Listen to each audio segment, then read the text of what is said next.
25 फरवरी 2025 एक ऐसा दिन जब मधु सिंह के घर वालों ने न जाने कितनी उम्मीदों के साथ में, कितने अरमानों के साथ में अपनी बेटी की शादी मर्चेंट नेवी के एक ऑफिसर से की, ये सोचकर कि बिटिया खुश रहेगी।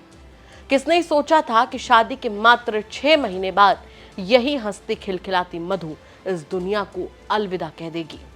और इसके पीछे के जब आप आरोप सुनेंगे तो आपको ऐसा लगेगा मानो धरती फट जा, आप समा जाए, क्योंकि आज तक शायद ऐसे आरोप कभी आपने सुने ही ना हो।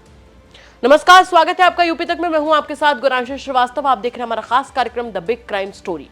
द बिग क्राइम स्टोरी में कहानियां आज उत्तर प्रदेश की राजधानी लखनऊ की, यहां की रहने वाली मधु सिंह। तस्वीरों में देखकर ही समझ में आ रहा है, एक जिंदा दिल लड़की जिसे जिंदगी जीने का शौक था, जो खुलकर अपनी जिंदगी जीती थी। लेकिन मानो उसका सब कुछ बदल गया।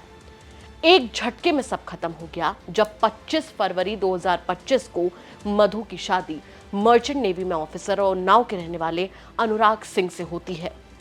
अनुराग एक वेल सेटल्ड लड़का था, लेकिन फिर भी मधु के परिवार से जो स्क्रीनशॉट्स दिखाए गए हैं उसमें एक दो नहीं बल्कि 15 लाख रुपए दहेज की मांग की जा रही थी। स्क्रीनशॉट्स में साफ तौर पर दिख भी रहा है कि मधु के परिवार वाले कह रहे हैं कि मधु के पिता रिटायर्ड, हम इतना लंबा चौड़ा दहेज नहीं दे सकते, लेकिन फिर भी दबाव जारी था। बताया जा रहा है कि शादी के बाद सब कुछ ठीक था, लेकिन अचानक से अनुराग के तेवर बदलने लगे और ऐसे ऐसे आरोप मधु के परिवार ने अनुराग के ऊपर लगाए कि आपके होश उड़ जाए। बताया जा रहा है कि मधु अपने परिवार वालों से ही बात नहीं कर सकती थी। अगर वो अपनी सगी बहन से बात करती फोन पर तो अनुराग उसे लेस्बियन तक कह देता।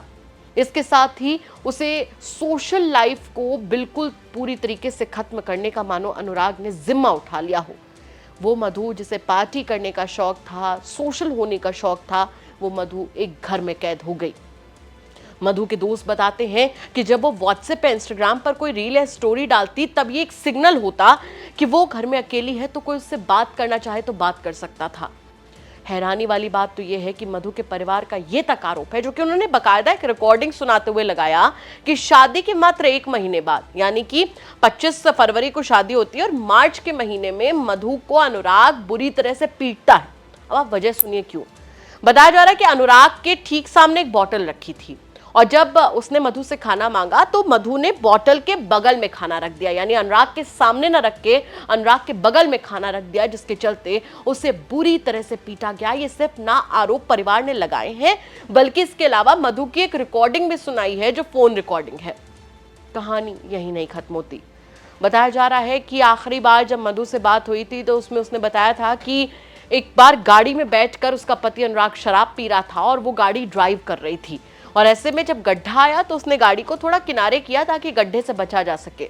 इस पर अनुराग ने ये इल्जाम मधु के ऊपर मर दिया कि उस साइड में लड़के थे, इस वजह से तुमने उधर गाड़ी की, और उसके बाद इल्जाम है कि मधु को बुरी तरह से पीटा गया। अब इस कहानी में सबसे दर्दनाक बात यह है कि इन तमाम इल्जामों के बगैर, इन तमाम इल्जामों के साथ ही मधु अपने गृहस्थ जीवन को भी बचाना चाहती थी और अपनी जिंदगी भी जीना चाहती थी। बताया जा रहा है कि अप्रैल में अनुराग शिप पर गया ये कहकर कि वो 6 महीने में लौटेगा, लेकिन मधु की मौत से 10 दिन पहले वो लौटता है। मधु बकायदा उसका वेलकम करती है, केक काटती है। उसे लगता है कि अपने पति को वो जितना ज्यादा समय देगी, जितना उससे प्यार से रहेगी, उसकी जिंदगी संवर जाएगी। लेकिन मधु को क्या पता था कि उसके 10 दिन बाद उसकी जान चली जाएगी। परिवार गंभीर आरोप लगा रहा है, इंसाफ की राह देख रहा है, लेकिन एक घटना अपने पीछे कई सवाल छोड़ गई है। हंसती खिलखिलाती मधु तो इस दुनिया से चली गई, लेकिन सवाल उसके द्वारा पूछे गए, इस समाज से पूछे गए, आज भी सबके जहन में है। एक सवाल यूपी तक का द बिग क्राइम स्टोरी के दर्शकों के लिए है कि क्या बेटी की शादी के बाद बेटी इतनी पराई हो जाती कि वो अपने मन की व्यथा कहे तो अपने परिवार के पास जाने से ही सकुचाए, वो तमाम जुल्म सितम सह ले, लेकिन अपने परिवार की नाक ना कटे इसलिए अपने माँ बाप के पास ना जाए। काश आज मधु अपने घर वालों के पास पहुंच गई होती तो वो जिंदा होती, शायद जिंदगी को एक नए सिरे से शुरू करने की कोशिश तो हो रही होती, लेकिन वो जिंदा होती। और उससे बड़ा सवाल यहाँ पर यह खड़ा होता है कि परिवार के जो गंभीर आरोप है, अगर उनमें रत्ती भर भी सच्चाई है तो क्या एक पढ़े लिखे समाज में भी दहेज, अंधविश्वास और इसके साथ साथ साइकोपन इस कदर सवार है कि एक लड़की की जान तक चली जाती है। इन तमाम सवालों के साथ आपको छोड़कर जा रहे हैं। साथ ही आपसे भी कहना चाहेंगे कि अगर आपके आसपास के इलाके में कोई ऐसी बड़ी घटना होती है जो कि क्राइम की बड़ी खबर बन सकती है तो हमें कमेंट करके जरूर बताइएगा। हम उसकी तह तक जाएंगे, उसके बाद में उसे खबर के तौर पर आप तक जरूर पहुंचाएंगे। नमस्कार।